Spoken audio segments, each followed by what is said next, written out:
Welcome back, YouTubers and Madden fans. This is MADDENMONEYSHOT, sniffing out the Madden cheese as always.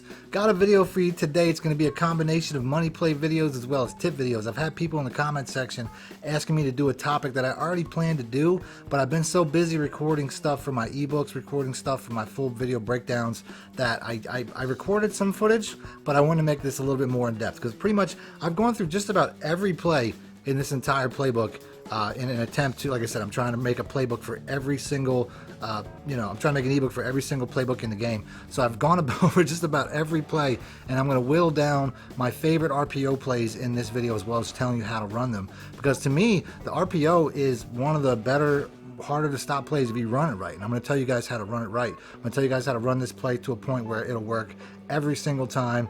And like I said, there's certain plays that do that, certain plays that don't. So I'm going to eliminate the ones. I'm going to sift through the BS, and we're going to get right to the plays that work. We're going to start off really basic with the Stretch Alert X Lookie. To me, this is not necessarily one of the best plays, but it's one of the easiest ones to break down. So let's go ahead and let's pick that. On the other side, we're just going to go random 3-4 because I want the defense to change every time. So the easiest way to describe this as far as how to run the play, if I just hit the hike button and do nothing, the running back's going to get the ball. That's the simplest way to say it. You're going to get the stretch play, which obviously stretch plays are pretty good run plays. I mean, a lot of these plays are based off of pretty good run plays. A lot of them are based off of bad run plays. You have to eliminate that first. If you're trying to pick an RPO play, you want to pick, is this based off of a good run play or a bad run play? And then that can decide whether or not you're going to pick that play or choose that play. Stretch plays are always good. And if I look at this, my next read when I come to the line of scrimmage is, do I want to run the ball or do I want to throw the ball? Now, based off of the formation, I can see this is just basic, running formation reads. I can tell that I pretty much have the outside edge and I have a blocking advantage. You can see even the green bar there. I never go by the green or the red bar, which is Madden's way of telling you if you have a blocking advantage or not. I never really go by that, but you can tell. I mean, I have a fullback and I have a tight end to that side. So I'm going to have a blocking advantage to that side. The other side, obviously, I don't. Now, like I said, to me, that lends me to think that it's probably a good idea to run the ball. But if I want to throw the pass play, I have to look at the other side of the field and I have to see that I have a linebacker there who's basically right in my throwing window. I have a cornerback and a linebacker. I have to make a pretty quick decision if I think I'm going to throw it to that side. And to do that, I'm just going to throw it to him no matter what, regardless, because I want to tell you guys how to actually do that throw. So if I want to throw the ball rather than give the ball to the running back, all I have to do is hold the X button at any point throughout the play. So, and I can hold this ball as long as I want. I mean, I can watch it straight till the end. Like I said, if I want to pull it back right now, I can do it. You can see on the replay, we'll just go to a replay real quick. You can see on the replay, I mean, I give this as much as I have basically turned my back entirely, which a lot of times can get you sacked, by the way. You want to make that decision quick. You don't want to go all the way through to the point where you're almost handing it off. Like I said, I made a late determination because I wanted to prove a point, but you typically want to make that decision well before you get to this point, because like I said, the throwing animations in this game are so elongated that a lot of times you won't get the ball off and you get sacked, and that's just, you don't want that, obviously. So, like I said, make your decision a lot quicker than I did. I just wanted to show you that I can make that decision all the way through to the point where I'm essentially handing the ball off. You know what I mean? I'm essentially already to that point. I can pull that ball back out of his stomach and throw that ball at any time. But if I wait too long, the play will continue and the running back will have it. So there is a window in which you have to make that decision, but throughout any point, all you have to do, like I said, if in this particular play, the X route's the only route, some plays will have more, but in this particular play, all I got to do if I want to throw it to that receiver is hold the X button at any point in time, and I will throw that ball. But like I said, don't wait too long because you might end up on your ass like I almost did. So now I'm in a position where play to play, I have to decide what's the best thing to do. Is it best to run the ball or is it best to throw the ball? Certain formations will give away what's best to do. This particular formation does not. I'll go over that in a little bit. But this particular formation, I really have to make up my mind. Do I think I have a better chance of getting the edge with the stretch, which most likely I do, or do I think it's best to pull the ball back and throw it? So what I'm going to do, typically what I do when I run a play like this, if I have to make the decision post-snap, which like I said, certain plays I'm going to show you, you make the decision pre-snap and it's super easy. But on a play like this, which is one of the reasons I don't think this is one of the better RPO plays, you pretty much have to make the decision post-snap. And you're pretty much watching the linebackers, you have to watch the cornerback, you have to watch so much to the point where it's really not worth it and you're really leaving a lot up to chance. But, so in that scenario, to me, I typically would just run the ball half the time. As you can see, I have a good run play. To me, this is not an RPO that's necessarily worth running. but it's really a simple one for me to go over. So like I said, I mean, if I'm going to make that determination, a lot of times I'll do it based off of what that linebacker's doing. He blitzed in, so I'm going to throw it to him.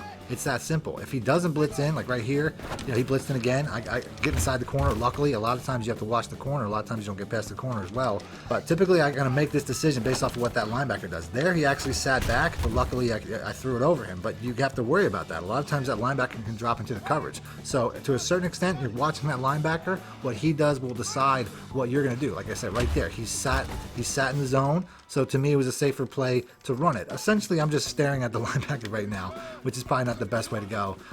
But you can see, I mean, he, once again, right there, sat in the zone. So I took off and I get 10 yards. It's that simple. It's a simple read, just like typical the read option was a couple years ago when they put that in the game.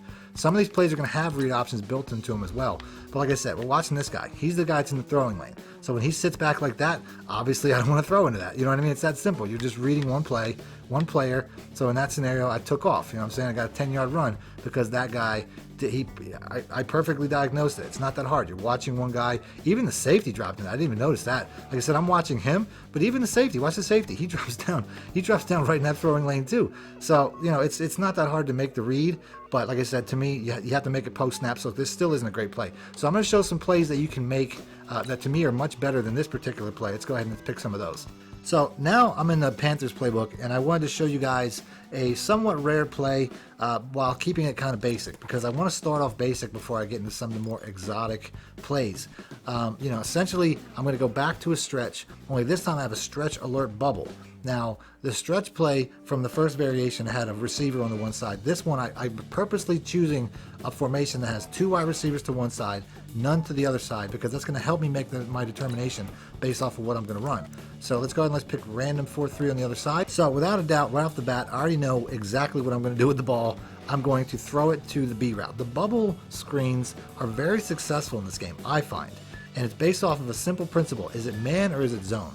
And it's really hard to hide whether it's man or zone based off of the fact that I have an uneven formation. I have 2 wide receivers to one side, meaning I'm either going to have 2 cornerbacks to one side or I'm going to have a cornerback on each side, which essentially makes it a zone coverage. So now that I know that it's a man coverage, I really have only one choice. It's going to be to run the football, because man coverage is going to play these bubble zones, all the receiving options, a lot tighter than a zone coverage. I'll go ahead and I'll run the play and you'll see what I'm talking about. I'm essentially, like I said, I already know that the best move is going to be to run the ball to the open side of the field where there's no cornerback. And I can make that determination every time based off of that. Once again, right now, I can tell. I got a man coverage. There's no cornerback on the right side. So I'm going to make the mistake. I'm going to throw it at this bubble screen. Watch what happens. So let's go ahead and let's just chuck it over there. Like I said, I got lucky there. I'm not going to lie. I definitely got lucky there because for whatever reason, one guy blocked 2 guys. You're not typically going to get that. I'll take it though, because like I said, I think these bubble screens this year are totally glitchy. Let's go ahead and let's watch the replay. Like I said, I mean, typically you're not going to have this reaction. This dude just took a horrible angle and just ran straight into the defender. Let's go ahead and let's watch the replay. That's not going to happen. You know what I mean? Typically, he's going to be all over me. He's going to tackle my guy for a loss. So even though it worked out, it's because of a pretty stupid animation. So don't expect that. The principles still apply. Let's go ahead and let's go back. So the principles still apply. Here we go once again. We got a man coverage. I'll make the mistake again. I'll throw it to the B route regardless. Watch what happens. Like I said, I'll throw it over there, and like I said, I'm tackled right away because it's a man coverage. Man coverage is typically going to have that effect. Now, here we go. We got a zone coverage. I got a cornerback clearly on the other side, so now I'm going to hit my underneath route. Going to hit that. Got a perfect block down the field, make one dude miss, and I got a good, easy 10, almost 15, 10, 12-yard run.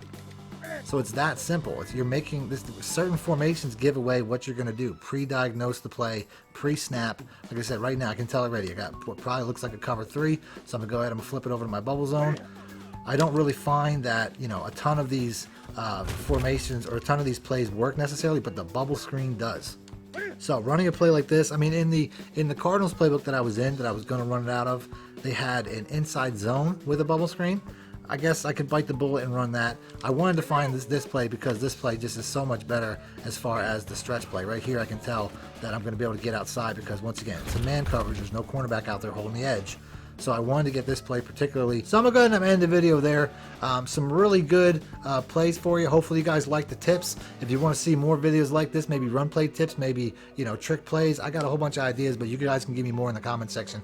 Other than that, like I said, make sure to be a subscriber this year because I'm going to be giving away free ebooks to people in the comment section. And that's it. Thanks for watching Madden Money Shot out. Need more help or just want to show your support? Then head over to my Patreon and join my team, where you can get exclusive content like ebooks and bonus plays, as well as early access to my vids and more. Link in the description below.